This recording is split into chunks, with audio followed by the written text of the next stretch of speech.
Somewhere, something is waiting to be known. Imagine yourself out on a journey to discover the sunken city of Atlantis. How thrilling, isn't it? How about imagine yourself discovering something that can change history within itself, or can leave a mark on history? Well, those are just examples of what you can do in field research. The existence of dinosaurs, the curse of Bermuda Triangle, or even the life itself. How did they discover it?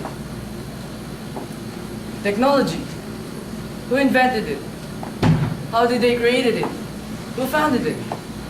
How about the use of electricity? How did they discover it?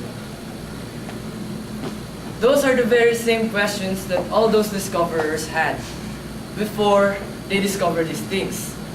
Now, who was responsible for all of this?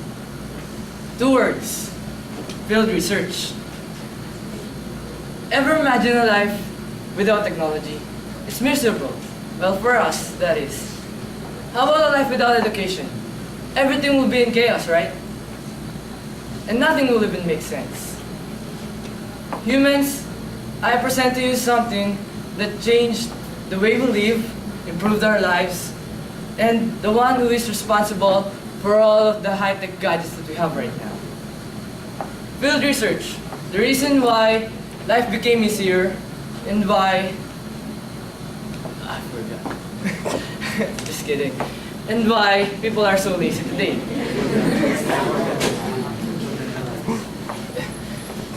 And if you're going to ask me, I can probably say, we can't live as peacefully as we do right now without it. Now what am I blabbering about? Some of you probably are saying right now, what the hell is this guy talking about? What nonsense is this? Well, miss this and you'll regret it, seriously. Field research is also called field study. It is basically the collection of raw data. It's just like research, but instead of relying on books, old articles, old newspapers, and some paperwork that some of those famous people created, you'll be the one to gather your own information. It's like you'll be the one to discover your research. And all those researchers will base their research on what you discovered. Isn't it fun? Now, all of us went through English 23, right? English 22 last term, right? Sorry. All of us went through English 22 last term, right? How was it? Well, for me, it was very frustrating. All those paperwork and all, especially the research paper. I mean, seriously, isn't it boring? Well, all you gotta do is get inside the library, look for some books and all articles and some paperwork that's about your research. And when you get home, you just turn on the computer and ask Google about something that's about your research. And that's it. I mean, seriously, where's the thrill in that? It's too boring. Well, that's the difference between field research and research. In field research, you'll be the one to discover. You'll be the one to gather the information. So it's like you'll be the book where all those researchers get their information from. Plus, in field research, you'll know if you're a critical thinker or not. Why? Because in an actual situation, you can't just think so slow, you might just die. Well, there will be dangers and adventures in field research. Face it, because in field research, you'll be in the actual situation. You'll face it head on, so it's hands-on. Now, where did this so-called field research started? If I'm going to elaborate it, field research has a very long history. And it will take too much time if I'm going to explain it one by one. So I'm just going to analyze it. So if we're going to analyze it, field research started from the very beginning, together with our ancestors. Because without it, we wouldn't have these stuffs right now.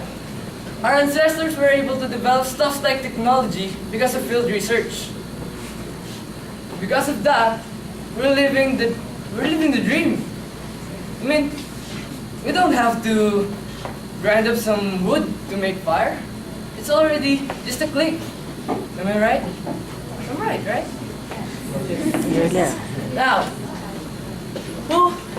how was it recognized? How was field research recognized? Well, the only one to blame are the anthropologists, because they used field research for so long to study other cultures. What are anthropologists? They are the ones who study anthropology, of course. And anthropology is the study of humans, cultures, their past and their present. Now, as the economy rises, our needs, they became larger. And people from different countries tried to get hold of a solution for this. And that's where field research became famous. They used it for education, so that people can provide their own needs. Sorry. You're laughing at me. As people began to recognize education, some tried to look for some other uses of field research. And as people, and and field research spread like wildfire as people began to understand how important it was. And soon, it was used to discover and invent stuffs like our different fields in education. It's not so long until many were developed. Many things were improved. Our wants, our needs, our standards, they heightened up. And technology improved also. Plus, things that were impossible back then are now being easily invented. iPhone. We don't have phones back then. We use phones with wires. Now we have mobiles. How about vehicles? We walk back then. Now we can drive. All thanks to field research.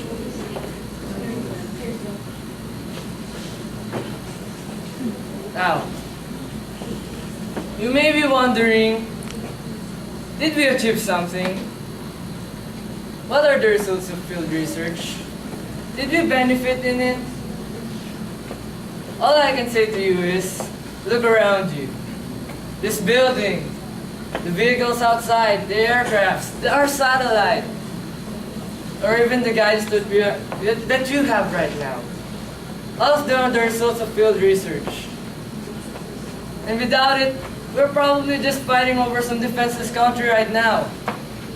Humans, I tell you, field research is something that we just can't ignore.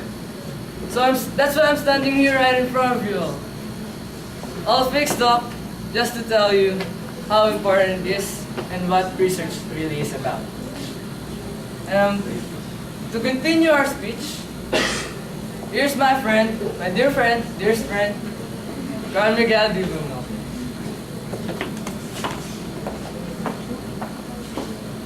Learning is the discovery that something is possible. I mean, in the past, there are questions like, can people fly, go to outer space, or reach the bottom of the sea? I mean, impossible during the old days, isn't it? But now, when we hear stories about that, or news in the TV, seems normal. What and if are two unpredicting words, but put them together can haunt you for the rest of your life. This quotation just says that opportunities comes once in a lifetime. They are like meteor that cross the sky once in 1,000 years. And by the time that you miss it, you can never see it again. Imagine if Mark Zuckerberg didn't create Facebook, and Larry Page got tired and sick and didn't continue doing Google. I mean, isn't it that life will be like, too bad. I mean, when we open our computer, the first thing we will do is open our Facebook, right? Most of us will. And when we have a research or a question that needs an answer, Google was there to help. Facebook and Google are made possible by field research. Everyone wants success, right? David McCullough said that real success is finding your life work in the work that you love. Mark Zuckerberg created Facebook because he wants the people in Harvard University to be united. And Larry Page created Google because he wants to have a program that has all the database in it. So, let's just said it, that field research is what they need, and what they use to achieve success. And you can do, and you can too have success in your life using field research. So when conducting field research, what's the first thing that you need? First, you need an information. And you can get this information by first asking the right question. Asking the right question. When we ask a question, our purpose is to know what people want or the information that we will need in our experiments. So let us remember that if our questions are badly phrased, it will produce misleading result. Another reminder is we should avoid using closed questions. These are questions that is answerable by yes or no. An example is, for example, you have a cake shop and you're selling cakes. You ask your customer, will you still buy cake for the next month or the next week? Some of them will say yes. Maybe they will say yes, and you know the fact that they will buy. But what you don't know is that what kind of cake will they buy? Is it chocolate, ube, small cake, or a big cake? So that's it. You need to ask the right question. You need to be more specific. Next that you have already constructed your question, you need to ask them to the right people. If your topic is about fuel oil, you will not go to the school and ask elementary students and high school students because they will give you inaccurate result. Rather, you will go to the road where vehicles are and you will ask the driver because they know more about or they encounter fuel oil or they use it in their vehicles most of the days. Now, with that, you need to ask enough people. When you ask people, you just don't ask 1, 2, or 3 because this will not be enough. 50, 100, or more will be better. It will give you precise result or reliable information. Now that you have your information, you need to have your conclusion. To conclude the information you gather, first you need to interpret the result with care. You need to be careful. Why did I say so? For example, you have a bakery. Of course, you sell pastry. You ask your customer, what will make you buy more? People will say, we will buy more pastry if you lessen your price. Of course, they will buy more because the price is lower. It is a benefit for them. But for you, will you profit? No. Maybe no. You may even reach bankruptcy. So we need to be careful in interpreting the result we've gathered. Lastly, we need to be realistic. It's not what I always want that is happening, but yours, or even yours. So the information we've gathered, there may be something that is the top. I mean, for example, you've asked, what flavor of cake do you want? Most may be saying chocolate, but mine, ube. So, even if ube is my favorite, I will not choose that because most of the people chose chocolate. Like what they say, majority wins. One day or even now, you have that goal that you want to achieve. Somehow, in your field of expertise, your hobbies, or the things that you love, you can gain success. We may be not the makers of Facebook or Google, but in our own way, we can be successful.